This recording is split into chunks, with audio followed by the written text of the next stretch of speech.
Magandang araw mga banateros. Ito na naman si Banat Bay bumabanat. Ito na nga si Trillanes ho. Booking na booking sa kanyang kasinungalingan. Nako, grabe ho.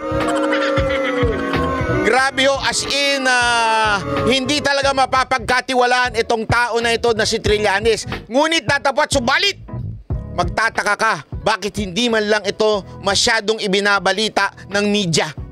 Bakit kanyo? Etong mga media na ito, nung panahon ng Quadcom, talagang ibinalita ang lahat ng pinagsasabi ni Trillanes. Kahit ito po ay recycled news na o issue, ika nga. Bakit to kanyo? Ito yan. Nung buong panahon ng Quadcom, tungkol po dyan sa issue na yan, wala naman si Trillanes eh. As in, hindi naman po siya pinapansin. Pero nung umaten si Pangulong Duterte, biglang inimbitahan si Trillanes at tila siya ang ginawang pinali, ika nga. Pag performance, di ba, merong pinali, merong last song. Parang siya ang ginamit na pinali. Na yun ang pinaka-balang kanyon na ibinato kay Pangulong Duterte. Ano po yun? Yung pong bank account na sinasabi.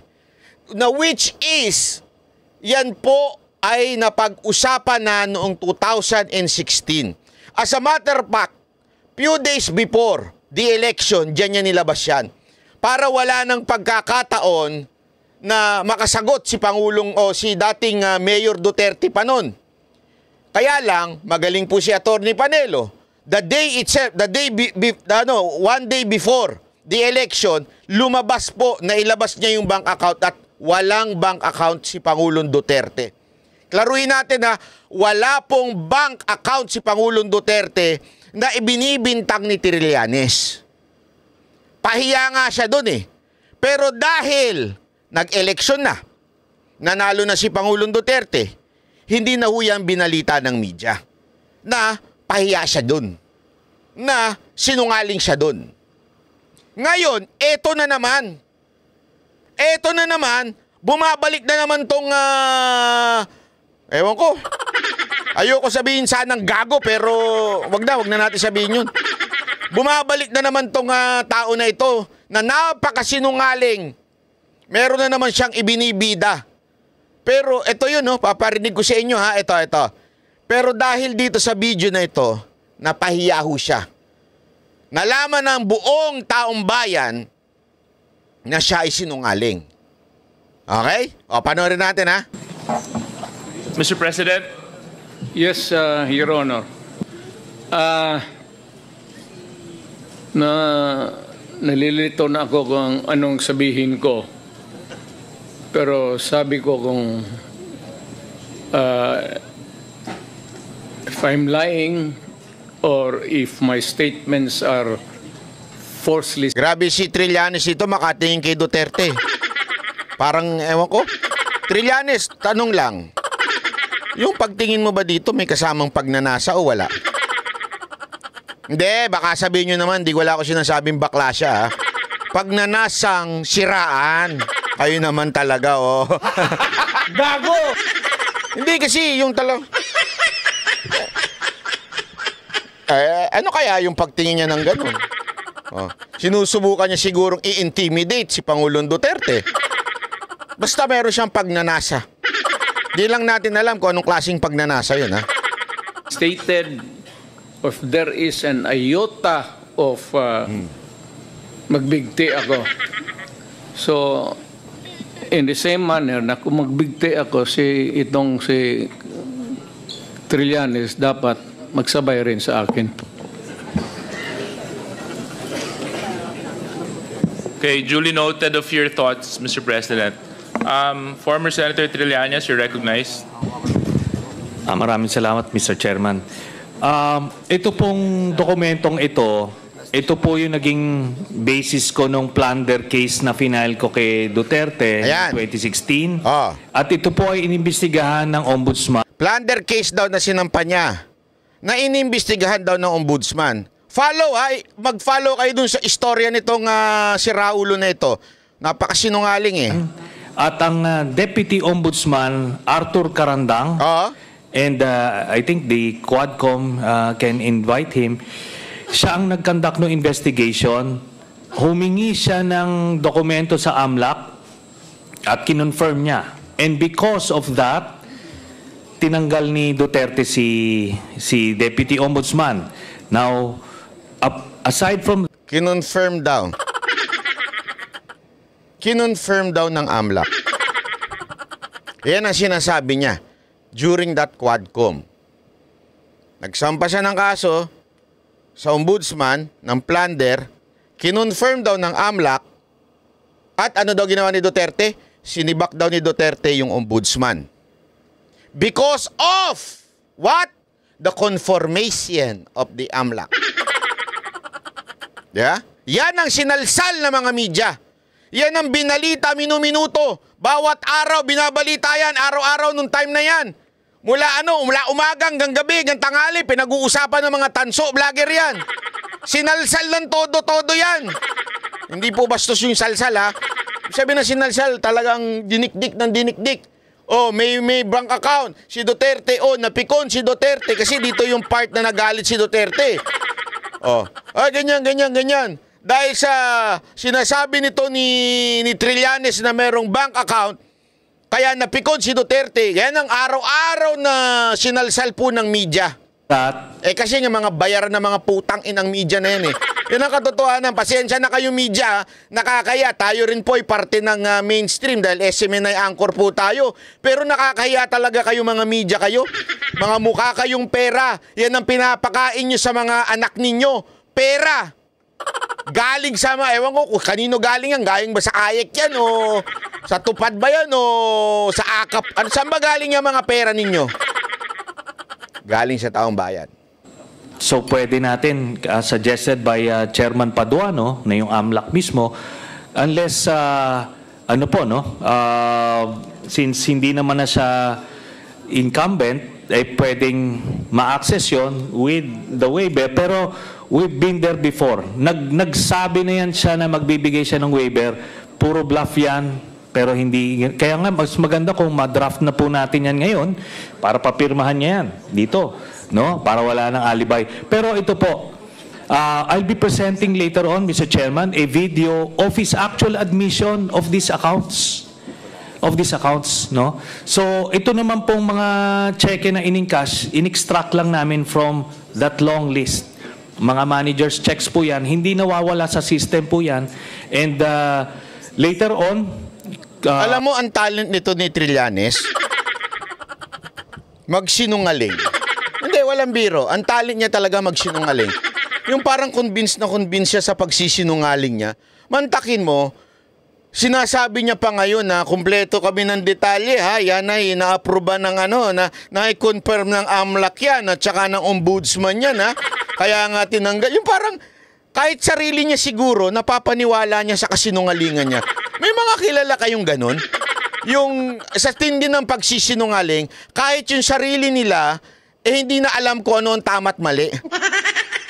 Alam niyo yun, yung mga pathological liar, ika nga.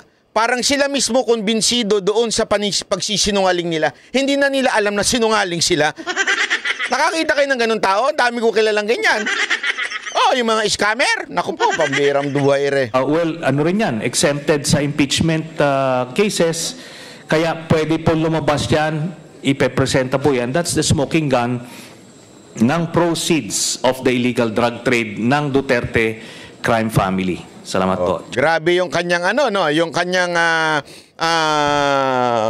argument. Well, pwede yan. Pwedeng gamitin yan na yan sa impeachment, ganyan-ganyan. Nakalimutan niya, hindi na pala presidente. Di ba? Pwedeng yan. Hindi yan. Labas sa impeachment siya, pwede siya makakulong, pwedeng... Wala, mahina talaga ito. Alam mo, ang immunity ng presidente ay during his term only. After, pwede na. After po, pwede na. Huwag kang kung talagang may kaso ka, ibig sabihin, kung talagang meron kang nakikitang mali, bakit di mo kasuhan ngayon? Kasuhan mo, hindi ombudsman. Kasi hindi na official si Pangulong Duterte. Kasuhan mo sa korte. Kasi sa tingin ko, dahil under oath itong susunod na sasagot, maaari ka ng makulong. Kasi perjury yung ginawa mo. Under oath ka rin. Perjury yun nung time na nagsampa ka sa ombudsman nun. Kaya nga ngayon, maaaring hindi mo na ginagawang magsampa kasi alam mong tatamaan ka. Bakit? Panoorin nyo ito ha. Ito, AMLAC mismo. AMLAC mismo nagsabi na sinungaling ito si Trillanes. Source of the documents or information shown by Senator Trillanes in 2016. And in September 2017, Mr. Chair, the AMLC also issued another public statement denying that we are the source of the documents and information attached by Senator Trillanes in the complaint he filed before the Ombudsman. And So dininay na daw yung sa 2016, 2017, doon sa Ombudsman, dininay din nila. Ibig sabihin, walang kinalaman ng AMLAC, di ba? Ibig sabihin, yung sinasabi ni Trillanes na parang kinukonfirm ng AMLAC, hindi ho totoo.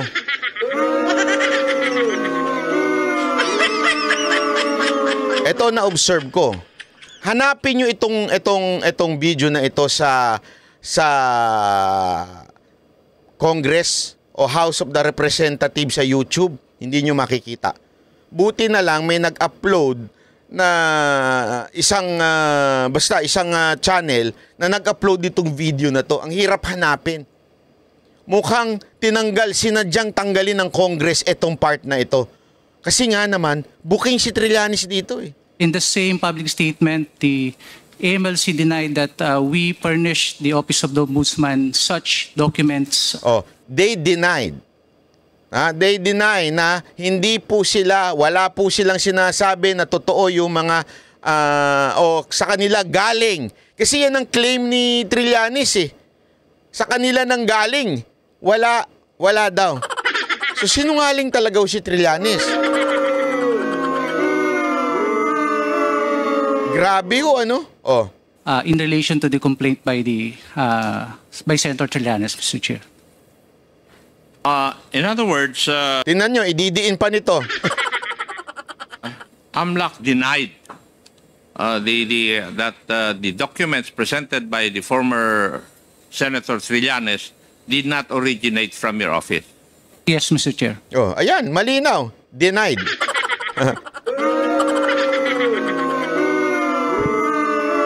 Eto kung ang media talaga ay patas at hindi bayaran, hindi mo nga ito nakita sa balita eh. Alam nyo kung saan nyo lang makikita to? Sa mga TikTok, sa YouTube, o di kaya sa ibang social media platform, doon mo lang makikita to. Dininay ng AMLAC na sa kanila galing yung source. Dininay ng AMLAC yung document na yun na sinasabi ni Trillanes galing sa kanila. Oh.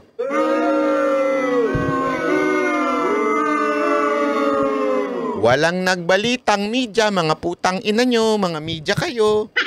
Sorry, pero totoo talaga, kayo ay mga pinaka number 1 na sinungaling sa Pilipinas. Kayo mga media noche, na mahilig sa pera, mga bayarang animal. Kayo ang talagang salot sa lipunan na ito. Hindi nyo man lang ibalita na totoong ang sinasabi ng AMLAC na walang ganyang account. Na dinideny nila na sa kanila galing yung sinasabi ni Trillanes. Araw-araw niyong binalita yan sa Quadcom after nung Duterte nagpunta sa Quadcom, araw-araw niyong binabalita yung bank account eh. Tingnan ninyo sa social media, nakikita mo yung mga report ng media. Pero ito hindi nyo man lang ni-report. Oh, anong tawag sa inyo? Bayaran. Prostitute. Mga pokpok. Pokpok kayo ng mga bayarang mga politiko nagbabayad sa inyo. Ano ibig sabihin ng pokpok? Binibigyan kayo ng pera para ilabas yung gusto nilang ilabas. Di ko alam kung ano yung gusto nilang ilabas. Kaya pokpok kayo. Kayong mga media. O tuloy. May the Quadcom committee, Mr. Chair, Medyo napaisip si Akop eh. Makang sabi niya, shit, mali ata yung tanong ko. Mali ata na tinanong ko ito. Mali. Mali yung pagkaano. Oh, tingnan mo ha kung anong gagawin ni Ako pa. Tingnan ninyo. Can we ask AMLAC again? Since this has come out already in the open. Can we ask the AMLAC again? Na mag-imbestiga daw? Sir, anong klaseng tanong yan? Nag-imbestiga na nga sila eh. Dininay na nga nila, inulit pa nila ngayon, tapos sasabihin mo, can we investigate again? Alabo mo. Para lang maitama yung tanong mo na sumabit ka dahil napahiya si Trillanes, kailangan mong sabihin na, pwede ba imbestigahan natin to uli? In the committee hearings of this committee, can the AMLAC conduct an investigation proper insofar as the allegations of the former senator is concerned? Mantakin mo ha, pinasinungalingan niya na nga yung sinasabi ni Trillanes. Inulit-ulit niya pa. Tapos sasabihin mo ngayon, pwede mag-imbestiga tayo uli. Dito, makikita mo talaga, pasensya na ha, Your Honorable Mr. Chair. Bias kayo sobra. Sana, ang tanong mo, ganun ba? So, hindi pala totoo yung sinasabi ni Trillanes. O di sana binalikan nyo si Trillanes. Trillanes, nandyan siya niyan eh. Hindi pala totoo yung sinasabi mo eh. Ano yung sinasabi mo? Bakit din? Eto ha, literal. Nahuli nyo nagsisinungaling. Bakit hindi nyo kinontempt si Trillanes? Mr. Chair, bakit hindi nyo kinontempt? Mr. Chair, ano ginawa ninyo? Kesa na sa ikinontempt ninyo si Trillanes, pinaulit-ulit nyo pa, gusto nyo pang sabihin, pwede ulitin natin investigasyon?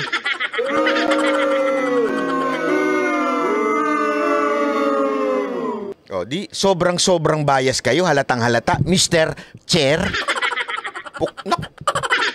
yung upuan na yan, iano ko. Sir?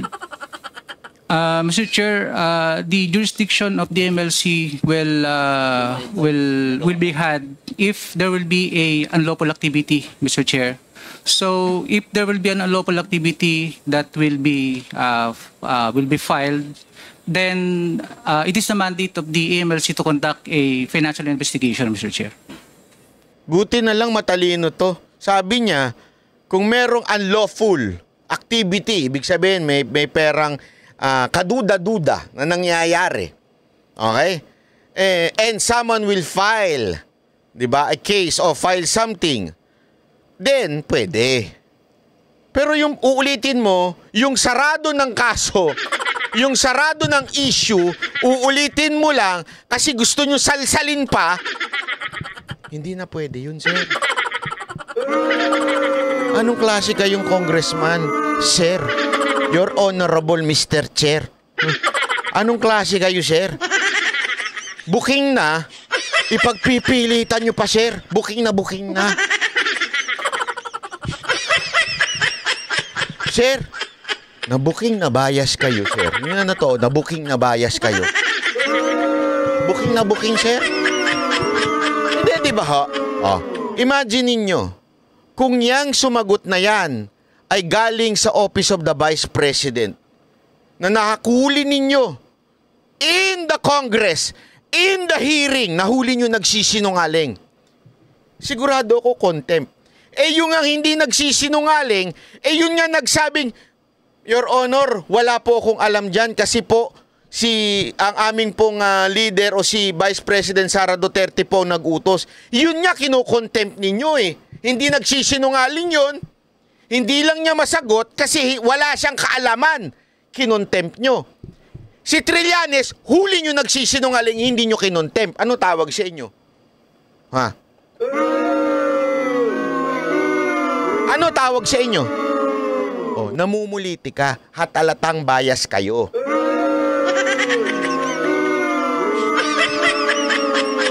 O baka naman, sir, hindi yan kasama sa script. Lumigwak si AMLAC sa script ninyo at magagalit si Romualdez pag hindi nyo yan naayos. Ha? Baka mamaya hindi maibigay yung dapat ibigay. Gago! Hindi! Maibigay yung suporta, kayo naman. Sino suporta ni Romualdez yan?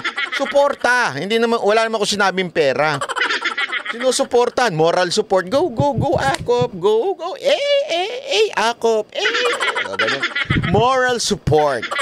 Ay, hindi po support na pera. Gago! Kawawa ka naman, Akop. Thank you. Nagkamali ka ng tanong. Tingnan mo palalagpasin lang niya. Mr. Chair, we also issued invitations to Mantakin mo. Laking news nun Ang laking kabukingan nun. Nabuking si Trillanes na nagsisinungaling. Under oath. Dininay ng AMLAC na sa kanila galing yung binabalita ni Trillanes, and yet wala kayong ginawa. Tas sasabihin nyo ngayon, patas lang kayo, you're for the truth.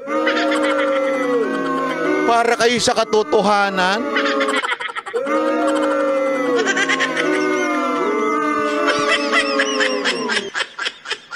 Diba? Booking na booking kayo. At ikaw naman, Trillanes, makinig ka ng mabuti Napatunayan ng taong bayan na ikaw ay isang sinungaling. Tapos gusto mo pang maging mayor ng Caloocan?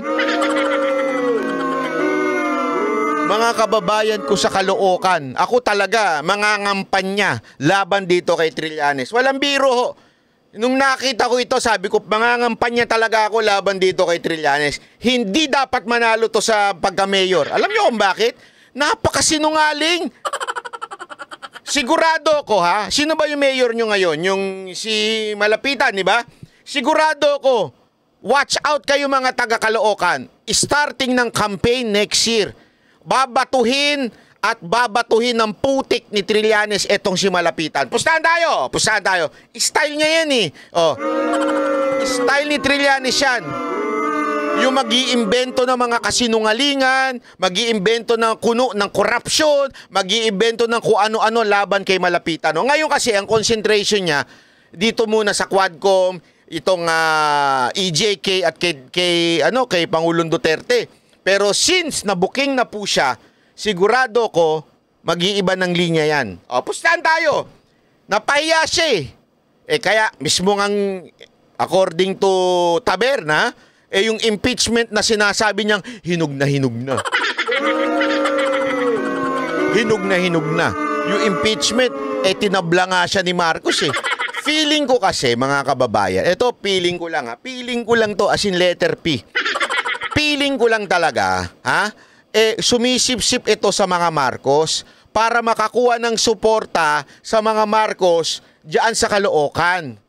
Yun ang totoo dyan. Sigurado ako sumisip-sip lang yan dito sa Caloocan para siya ang suportahan ng, siyempre pag ikaw ay suportato ng administrasyon, malaki ang pera mo makukuha dyan.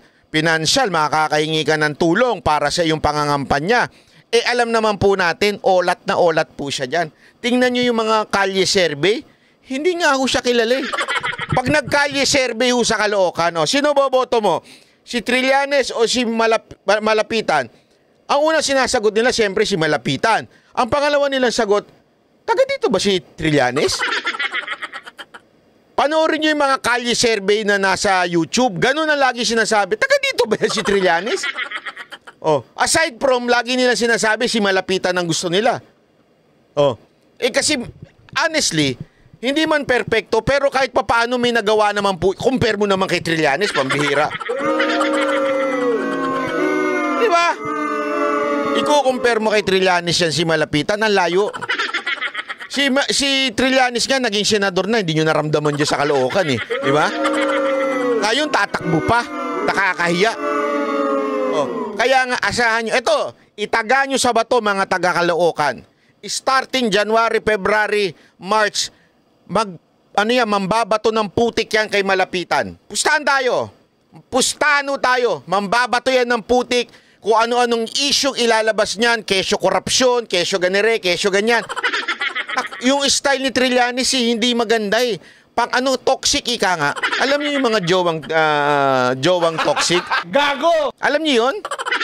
Yung mga jowang toxic, kesa na magmahal, maninira. Gago! Di ba? Para lang siya ay mahalin ng kanyang jowa. Toxic Yan si Trillanes. Dapat ang ano dyan, Team T. Hindi Team Trillanes, Team Toxic.